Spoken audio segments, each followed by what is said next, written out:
We have certainty and uncertainty are the first two. They sound contradictory. Yeah. Too much certainty, you get bored. Too much uncertainty, you get scared. So you need a life that has both. So what you were describing is the bored, right? I go to the same job every day. The complete entrepreneur who just quits the day job and hopes to make the money is too much uncertainty. So I'm finding the entrepreneurs now want a healthy dose of both of those. By the way, the second two needs are significance. In other words, I need to stand out, and belonging, I need to fit in. Again, they sound contradictory, but being an entrepreneur gives you both of those.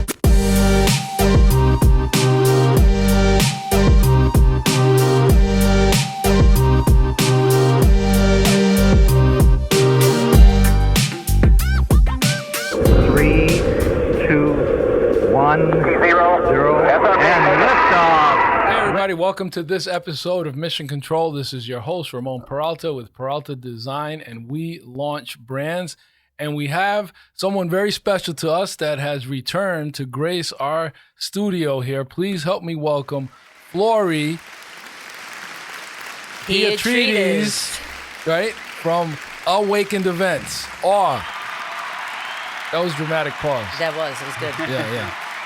I wanted to say it in unison, actually. That's what I was going for. Gotcha. So today first of all, thanks for being here because I know you're visiting our neighbors over at BDX Fitness. Shout out to Rob.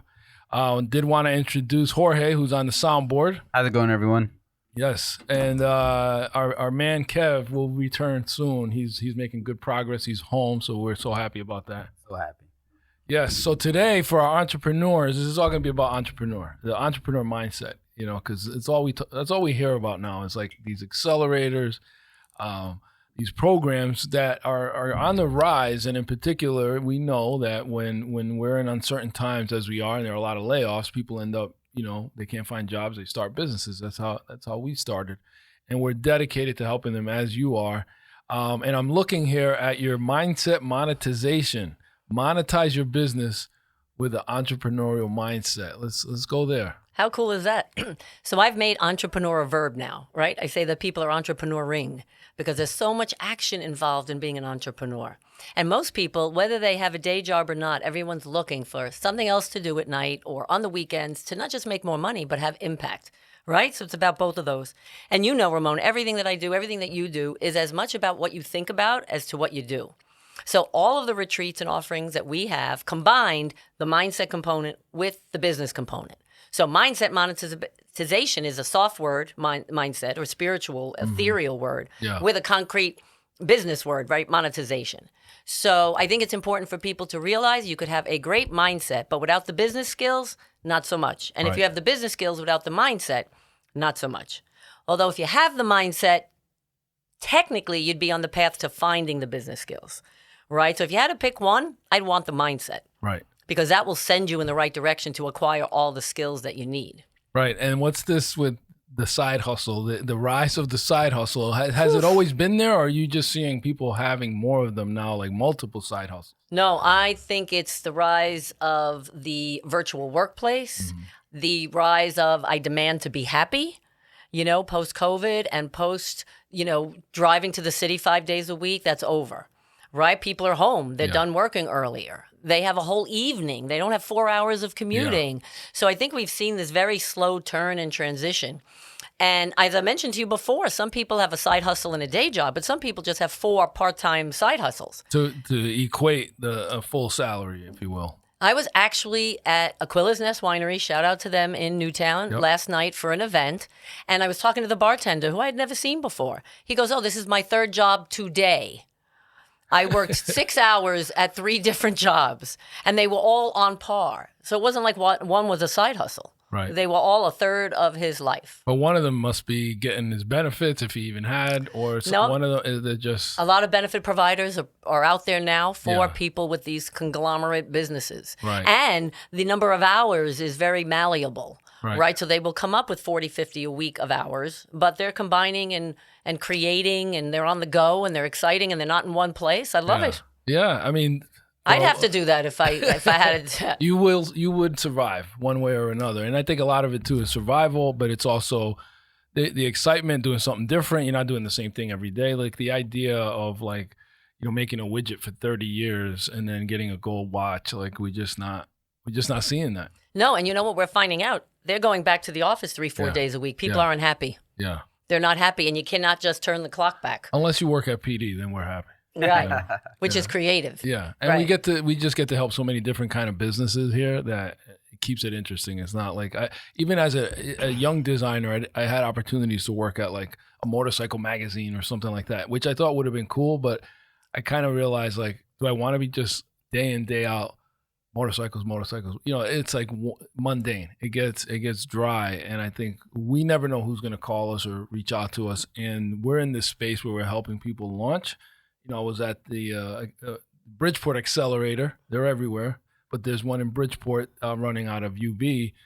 Shout out to UB. And I was there yesterday, and they had a cohort. You know, they had a cohort, maybe about 12 or 13 small business owners that you know, some of the requirements for them are you have to be in business for at least a year, you have to be making revenue, and you're in a position to scale. Because the other conversation about this is that are they really an entrepreneur if they have 2-3 jobs? Or, you know, is an entrepreneur or the solopreneur, like out of like 8 million small businesses, they say only like 1 million of them have employees. Like the majority of them are in that situation. So how do we help I encourage them to get to the point where they have staff and they're growing, and then you can have something that can be sold like you did, or something that can be passed on.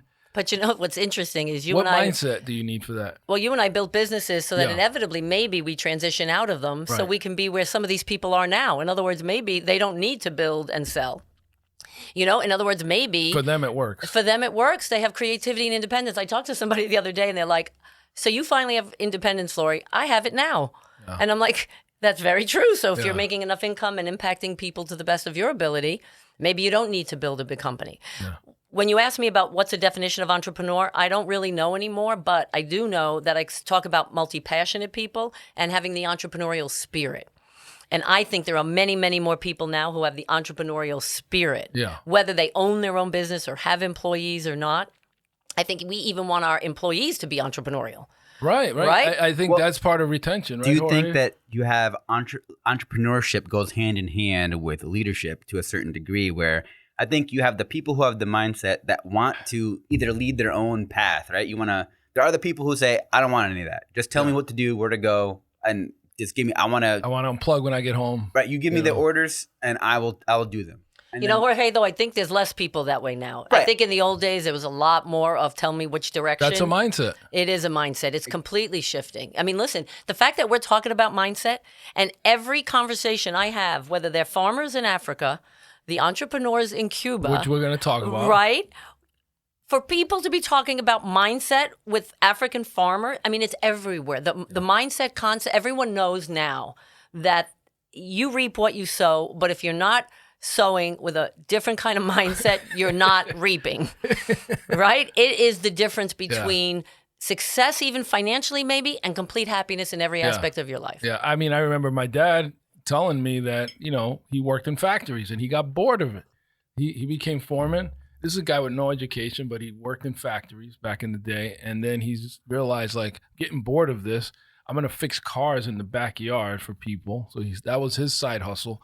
And then ultimately he went to Rhode Island Trade Shop School to get, you know, a certificate in fixing cars so he could then open a business.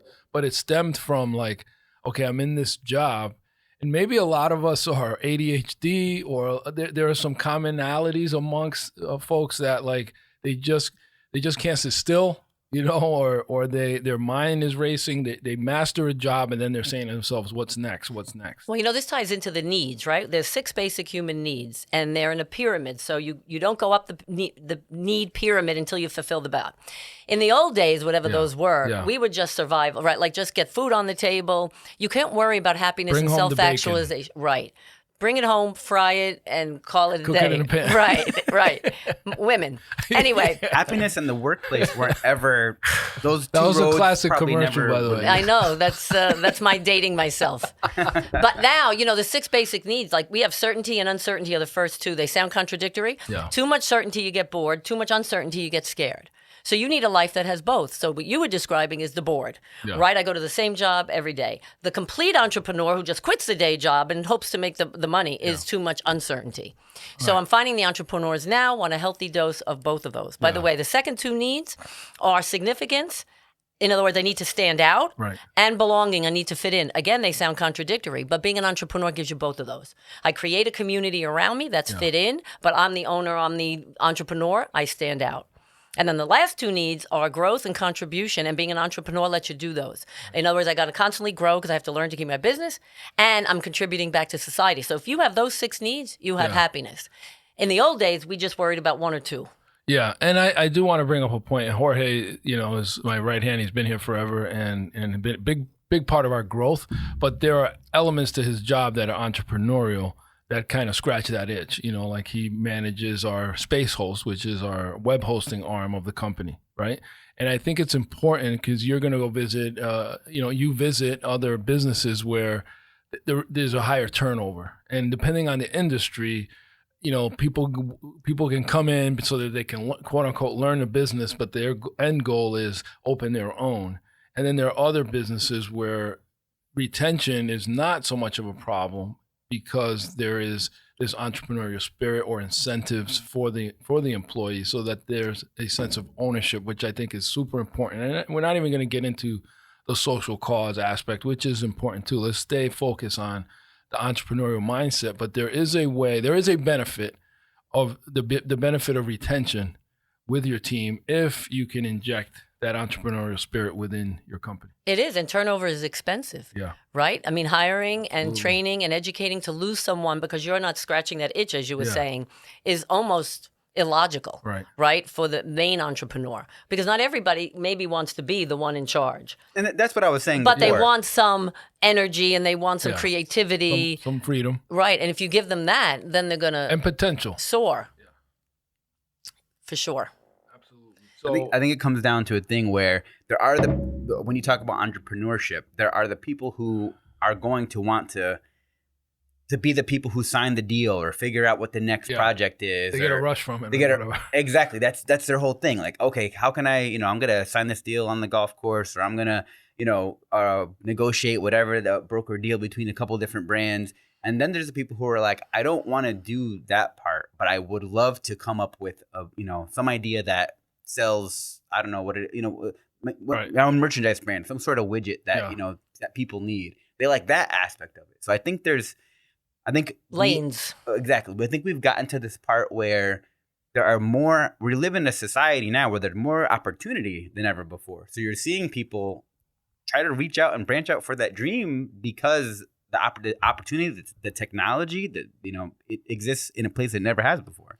And, with opportunity, people are also looking for community. By the way, unity is in the word opportunity and community. And people want so much to be surrounded by like-minded people.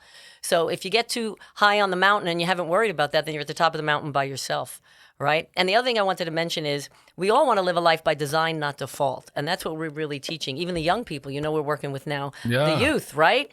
And we're telling them, design your life. You don't just have to bump into things, right? And stay with a company and just do what you've been doing. That's living a life by default, right? Entrepreneurs live a life by design. And the last thing I want to say about entrepreneurs is the steps are we're doers, managers, and entrepreneurs. But sometimes we get great doers and then they become ineffective managers, or even worse, ineffective entrepreneurs, because those are different skill sets. Mm-hmm. So we have to make sure we don't take great teachers and make them lousy principals, right? Or even worse, superintendents, just using an academic example, right? So we have to make sure that as the owner or the entrepreneur, we're looking out to make sure they have the skills to be successful in the next Absolutely. phase. And when we come back, we're going to talk about Cuba. Yes. And some of the international entrepreneurs that we met right after these words. Ever tried paint and sip? Well, this is Paint and Kicks. Kicksmith Studio was founded by a group of sneaker enthusiasts with the goal of sharing their love of sneakers in a new and creative way. They believe that sneakers are more than just footwear. They are a form of art that reflects self-expression and culture. Their goal is to provide a fun, inclusive, and innovative space where anyone can explore their artistic side and create something truly unique. Kicksmith Studio is one of Peralta Design's most recent brand launches, and they are a great place for team and corporate events, birthday parties, or date nights. For more information, visit kicksmithstudio.com. 3, 2, 1. We launch brands. And we're back. Please help me once again welcome Flory Hiatrides from Awakened Events. Because who doesn't want to live in awe? Yes, the Chief Manifestation Officer. We're manifesting this episode We did. in real time. Very much so. I just did speed dating in the midst of everything that I do. Wait a minute. What about Bobby? Not I did speed. Oh. I facilitated speed dating. Everybody thinks I was in speed dating. I got to watch the language. Anyway, the name of it was Manifest for the women. Oh, boy. Oh, come on now. Oh, no. You want to have a manifestival. Yeah. Wow. Stay with me, Jorge. Stay And the with music, me. you got to cue like, it's raining men. That's exactly right. Hallelujah. All right. Yeah. So, Cuba. What an amazing experience we had. I mean, I met you in October at Finish Strong, and then February We in finished Cuba. strong, and then we went to Cuba. And then we went to Cuba. Like, was that, I mean, a life-changing, because I had no idea that there was this thriving, fledgling, struggling, in some cases, entrepreneurial community on the island. So there's international entrepreneurship going on. Everything we just talked about. Yeah. Like, take a highlighter over every topic, and then you got the Cuban entrepreneur, Yeah. or the private sector, Yeah. as they refer to it, Yeah. right? Everything we just talked about, people getting bored, people needing a side, just put a highlighter Side over hustle, it, yeah. right? Crazy, because typically when you go on these trips, and this was a humanitarian mission, we were not on vacation, we were actually there to help the entrepreneurs there and learn and observe and meet with. But they plopped us right in the hood, which at first was jarring because, we weren't staying at the Four Seasons. Like, we were like in the hood, and literally like you look out our window and there's a guy taking an engine out of a car And fixing Bic lighters. and another guy fixing lighters. He had his own little business. Like, who would have ever thought you would repair lighters? But he was like a licensed lighter repairman. Talk about necessity is the mother of invention. I mean, yeah, in front of you. right in front of us. He had this little setup. He had a little sign that was like, "Quiet, please." Like if you're walking by, it was Because that was his office. that was his office, and he was on the sidewalk, and he had all these lighters that were they were like in his queue of like lighters that he had to repair, that I guess people would pick up later, and he had insect repellent, which he used as lighter fluid. Maybe that insect repellent was needed at that meat market. Oh my God. That was another thing. Those entrepreneurs, we went to this open air market, and meat is very hard to come by on the island. And there are guys there selling meat, and they're like slapping the meat to like show you that it's fresh, but there's no refrigeration. There's bugs everywhere. Yeah, it was crazy, but there's exchange, there's commerce. We even saw some stores that had some really high end products. So there was a dichotomy of like those open air markets where it's third world, there's flies and everything's out in the open, and then you had these stores where they're clearly importing and exporting, or probably mostly importing, right? Importing merchandise from Europe mostly, and selling it for I would say. I would say they were pricey, because you could get like Italian, products, or like pasta, and Sauce, cookies and sauce and things like that, because we learned that if you can prove your ancestry goes to, like, if your grandparents go back to Spain, that you can get a Spanish passport. And so we realized, like, the woman from the Uber Eats, Mandao, she had a Spanish passport, and she's killing it on the island. She basically started Uber Eats on the island. It's called Mandao, but like otherwise she had a pretty big operation, right? Yeah, and every aspect of being an entrepreneur here, as I said, with a highlighter, all the skills that we teach other people and you inspire in your team, they have in spades. Resilience, creativity, ingenuity, right? The dried fruits. Yeah. The way Edgar. Edgar, he made the ovens, and how and they lose power 3-4 hours a day. Yeah. I tell my kids, I teach everyone here that the number one way to get appreciation is contrast. Yeah. You can't hand someone appreciation. Yeah. You can try, but they have so much contrast in what they want, what they don't want, when they have power, that they have such an appreciation level. Mm-hmm. And I'm telling you, if you took any one of those entrepreneurs and dropped them here, they'd be very successful. Oh my God! Like so Edgar was a economics professor that we met who was managing Airbnb. So Airbnb's there. So by the way, since 2021, the government, I know everybody think, well, Cuba's communist and all this, but since 2021, they've allowed private sector, non-government enterprise, right? So you can, and it's called MPYME, which is an acronym in Spanish for like micro, y mediano, y pequeño empresarios. So like small, medium, micro-sized businesses. So since 2021, that you can start, private restaurant. You can have an Airbnb. You can be involved in tourism, like either as a tour guide or what have you. So there's this like uptick in new business creation, small business creation. So Edgar was, I think, managing several. He was doing property management, which is very popular. We realized, like, since free trade's not open with the U.S., a lot of Americans that visit the island for humanitarian, or there's like 14 reasons why, right, that we can go. Benefit of the Cuban people. Benefit. That's what we were there to do. Benefit the Cuban people. We would have to stay in these private Airbnbs, and so that's a popular side hustle for many people there. And by the way, everybody there has like a PhD or a mechanical engineer, because the education's free, so you just stay in school. But they all have side hustles too. And this dude Edgar, very smart man. I guess someone came up to him and said, "Hey, look, I have access to this farm. The fruit's falling from the trees. It's just rotting. Mangoes, pineapples, whatever they're growing." And he's like, we got to do something with it. And I think he just came up with this idea, like, because he had all this fruit and all this land. Yeah. And he said, I can't see it go to waste. Right. So he came up with the idea of like dehydrated fruit, like something that I could sell, package. But then he like built his own ovens using like computer fans, like out of wood. He built these boxes, puts the fruit in it, and then his friend, he said, had like a computer repair shop, because they throw nothing away. So imagine an island when there's no trade, very little. They're not throwing anything away. They're fixing things. So they're fixing computers. They're fixing lighters. They're fixing cars.